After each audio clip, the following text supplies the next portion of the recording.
नमस्कार। आज अपन BCom first year जो इस साल के बच्चे नए एडमिट हुए हैं उनके पेपर अकाउंटिंग में 2 पेपर है। एक फाइनेंशियल अकाउंटिंग है, दूसरा पेपर कॉस्ट अकाउंटिंग है। फाइनेंशियल अकाउंटिंग मैं पढ़ाऊँगा Biharilal Soni, ABST government college Barmer. तो आप सब बच्चों का स्वागत है। फाइनेंशियल अकाउंटिंग वित्तीय लेखांकन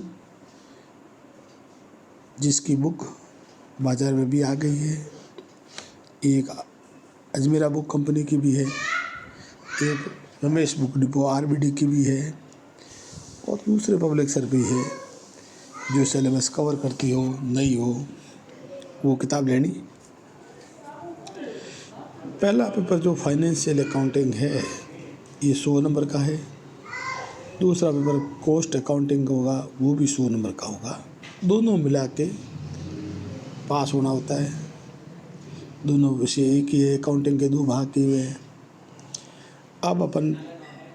आज अपन स्टार्टिंग सिलेबस और फॉर्मेट ऑफ क्वेश्चन पेपर के बारे में डिस्कस करेंगे कि फाइनेंशियल अकाउंटिंग का क्या सिलेबस है इस साल का, क्या फॉर्मेट रहेगा, क्वेश्चन पेपर किस टाइप का होगा।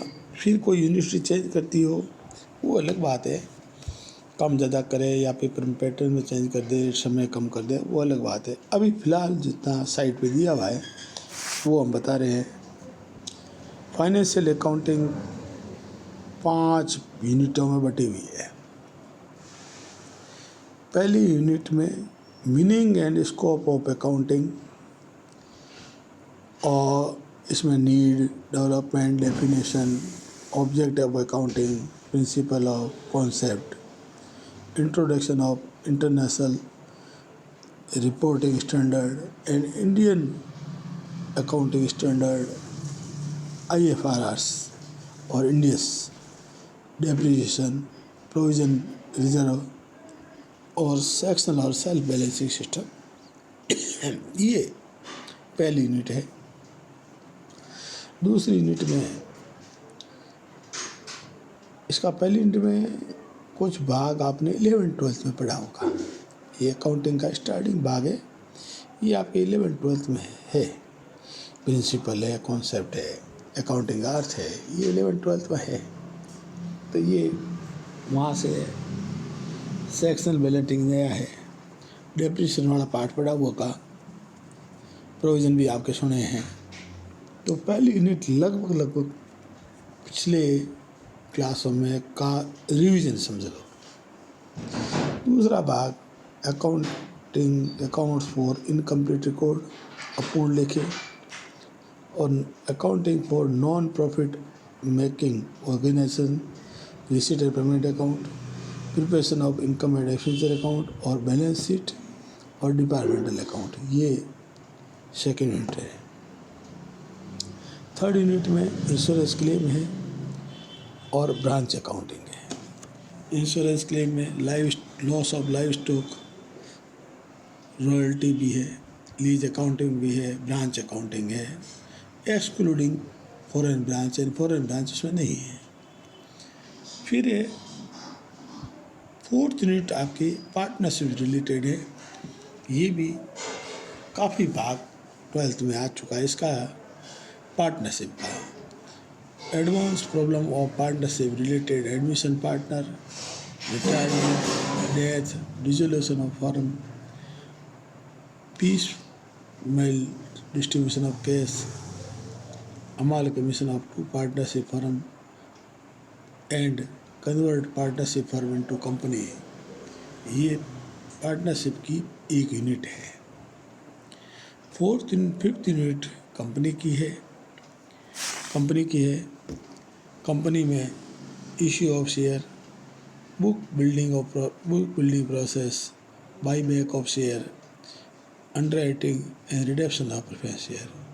तो इसमें इश्यू ऑफ शेयर आपके 11th-12th में है, रिडम्पशन ऑफ प्रेफरेंस शेयर, ये भाग अकाउंटिंग के 5 यूनिट हुए।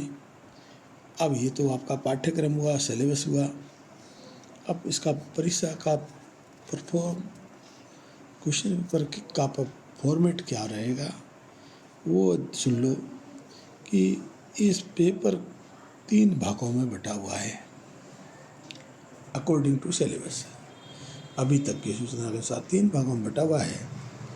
पहला भाग लघुतरात्मक प्रश्नों का है, छोटे वाले प्रश्न हैं, 30 शब्द वाले प्रश्न हैं, 10 प्रश्न होंगे, प्रत्येक यूनिट में 2-2 प्रश्न हैं। तो कुल मिला के 5 यूनिट हुए, 10 प्रश्न हुए, हर साल 2 अंक का हुआ, तो कुल 20 अंक हुए। एंड ए पार्ट 20 अंकों का हुआ। पार्ट बी में भी 10 सवाल है, इंटरनल चॉइस वाले हैं, आपको 5 करने हैं, प्रत्येक यूनिट में 2-2 सवाल है, उनमें एक क्वेश्चन करना है, तो 5 क्वेश्चन हुए और 7 अंक के हुए, तो 35 नंबर का बी पार्ट हुआ। सी पार्ट इससे भी ज़्यादा महत्वपूर्ण हुआ, वो 45 अंकों का है। इस भाग में 5 प्रश्न हैं, प्रत्येक यूनिट में एक एक प्रश्न है, तो 5 यूनिट में 5 प्रश्न हुए, 3 प्रश्न करने हैं और प्रत्येक सवाल 15 अंक का है, तो 3 × 15 45 अंक, कुल मिला के 100 अंक हुए। ए भाग 30 शब्द का है, बी भाग 250 शब्द का है और सी भाग 500 शब्द का है। अब ये पैटर्न परीक्षा का जो पैटर्न है, फिलहाल आप पूरे सिलेबस के हिसाब से तैयारी करें। फिर बाद में यदि टाइम शॉर्ट करने से पेपर का पैटर्न कुछ चेंज हो जाए तो अलग बात है। फिलहाल आप ऑनलाइन इसी के अकॉर्डिंग चलेंगे। जब तक कोई सूचना नहीं आती है तब तक आप परीक्षा का पैटर्न यही मान के इस हिसाब से तैयारी कर दीजिए। 5 यूनिट, पहली यूनिट, दूसरी यूनिट, तीसरी यूनिट और चौथी यूनिट और 5 यूनिट। चौथी यूनिट पार्टनरशिप की है, 5 यूनिट कंपनी अकाउंट की है और थर्ड यूनिट में 4 टॉपिक बनते हैं। इंश्योरेंस क्लेम का है, रॉयल्टी का है, लीज अकाउंट। रॉयल्टी के चैप्टर के अंदर ही लीज अकाउंट है, ब्रांच अकाउंट जिसमें फॉरेन ब्रांच को छोड़ते हुए हैं, सेकेंड यूनिट में डिपार्टमेंटल अकाउंटिंग है और नॉन प्रॉफिट ऑर्गेनाइजेशन मतलब गैर व्यापारिक संस्थाएं, धार्मिक संस्थाएं, उनका रिसीट पेमेंट कैसे बनता है, इनका आय व्यय खाता कैसे बनता है, बैलेंस शीट कैसे बनती है और अपूर्ण लेखे इनकम्प्लीट रिपोर्ट कैसे होते हैं। पहली यूनिट जनरल यूनिट है, अकाउंटिंग के बारे में है, IFRS है, इंडियस है, डेप्रिसिएशन है, section and self balancing system है, उसके बारे में दिया हुआ है। अब आपको इनको इस हिसाब से आप याद कर दीजिए। इसका कॉपी में लिख लीजिए। सिलेबस ये है। बुक के लिए अजमेरा बुक कंपनी की भी किताब आती है, रमेश बुक डिपो की भी आती है, जोधपुर के अंदर भी और भी पब्लिशर की भी आती है। आप जो सिलेबस पूर्ण रूप से कवर करता हो आप उसको किताब को ले लें और अपना पढ़ाई का जो नियमित पढ़ाई शुरू कर दो। अभी से डेली वीडियो देखनी है, सवाल पढ़ने हैं, असाइनमेंट देंगे तो वो करना है। इसको कॉपी में नोट कर लो कि पेपर कैसा है, पेपर पैटर्न कैसा है। एक रजिस्टर बना दीजिए, उसमें डेली आप नोट कर लो कि हमारा ये पैटर्न होगा, ये हमारा सिलेबस है। बुक का नाम लिख लो, वित्तीय लेखांकन किताब है, नई लेनी, सिलेबस अकॉर्डिंग टू सिलेबस हो, ठीक है। RBD ले सकते हो, रमेश डिपो वाली, अजमेरा बुक कंपनी वाली, या और भी कोई भी बुक जो सिलेबस को अच्छी तरह से कवर करती हो आप ले सकते हो। हिंदी मीडियम में भी है और इंग्लिश मीडियम में भी अवेलेबल है। धन्यवाद।